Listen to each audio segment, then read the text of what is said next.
Pakistani drama serial ताम मोहब्बत की कहानी में अब एक और खुशी का सीन स्टार्ट होने वाला है। क्या सादिया बेगम रमला के बच्चे को नुकसान पहुंचाने की कोशिश करेगी या नहीं?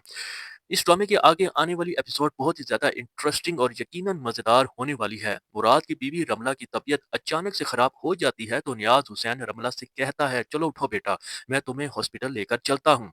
जैसे ही रमला कमरे से बाहर आती है, सादिया बेगम को शदीद गुस्सा आ जाता है। वो रमला से कहती है, तुम तो बिल्कुल ठीक थी, तुम्हें क्या मसला है? बस तुम्हें घर के मर्दों को अपने पीछे लगाने का शौक है। पहले मेरे बेटे को अपने पीछे लगाया है और अब मेरे शोहर को भी अपने काबू में कर लिया है। ये सुनकर रमला कहती है कि अम्मी पास करें, मैं आपके फजूल बातें मजीद नहीं सुन सकती।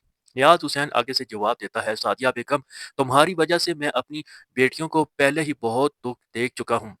तुम्हारी वजह से एक बेटी घर से दरबदर हो गई है और दूसरी हॉस्पिटल तक जा पहुंची। अब मैं अपनी इस बेटी को मजीद परेशान नहीं होने दूंगा। रमला की तबीयत ठीक नहीं है और मैं इसे हॉस्पिटल लेकर जा रहा हूँ। सादिया कहती है, मुझे तो ये सब ड्रामा लगता है, कल तक तो ये बिल्कुल ठीक थी और आज हॉस्पिटल जाने की क्या नौबत आ गई है? नियाज हुसैन गुस्से से कहता है, तुम खामोश रहो, अगर मेरी इस बच्ची को भी कुछ हो गया तो मैं तुम्हें कभी भी माफ नहीं करूंगा। ये कहकर नियाज हुसैन रमला को लेकर हॉस्पिटल की तरफ चला जाता है। वहाँ रमला के कुछ टेस्ट वगैरह होते हैं और टेस्ट होने के बाद डॉक्टर उसे खुशखबरी देती है। रमला के लिए ये खबर किसी नेमत से कम नहीं थी। वो फौरन से खुदा का शुक्र अदा करती है और अपने शोहर मुराद को फोन करके हॉस्पिटल बुलाती है। मुराद जब हॉस्पिटल आता है तो रमला अपने शोहर मुराद को बताती है कि तुम बाप बनने वाले हो, जिसे सुनकर मुराद की खुशी की इंतहा ही नहीं रहती। जब मुराद अपने वालिद नियाज हुसैन को यह खबर देता है तो वो रमला और मुराद दोनों को गले लगा लेते हैं और कहते हैं, मेरे बच्चों, आज तुमने मुझे बहुत बड़ी खुशखबरी दी है। और रमला से कहते हैं, बेटी रमला, तुम अपना बहुत खास ख्याल रखना, आखिरकार तुम हमारे वारिस की माँ बनने वाली हो। लेकिन मुराद जब से अपनी माँ सादिया की हकीकत जान चुका है, वो रमला के लिए बहुत ज्यादा परेशान है।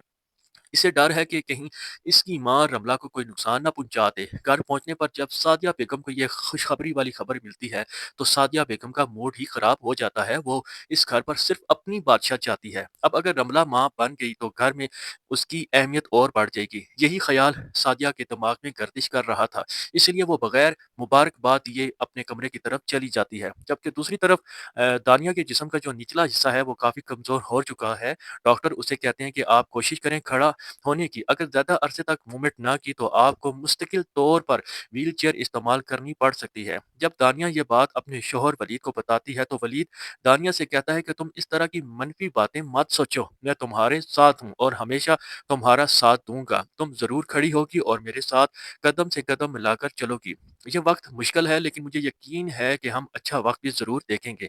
वलीद की इस मोहब्बत को देखकर दानिया खुश हो जाती है और खुदा का शुक्र अदा करती है कि उसे अपने शोहर की मोहब्बत वापस मिल गई है।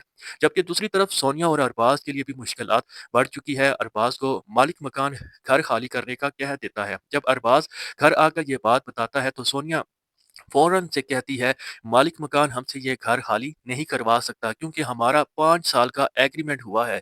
ये सुनकर अरबाज कहता है, हाँ ये तो मुझे याद ही नहीं रहा। सोनिया तुम बिल्कुल ठीक कह रही हो। शाहीन बेगम सोनिया को शाबाश देती है और कहती है, सोनिया तुम तो बहुत अक्लमंद हो, अगर तुम हमें ये बात याद ना दिलवाती तो हम परेशानी के मारे घर छोड़कर चले जाते।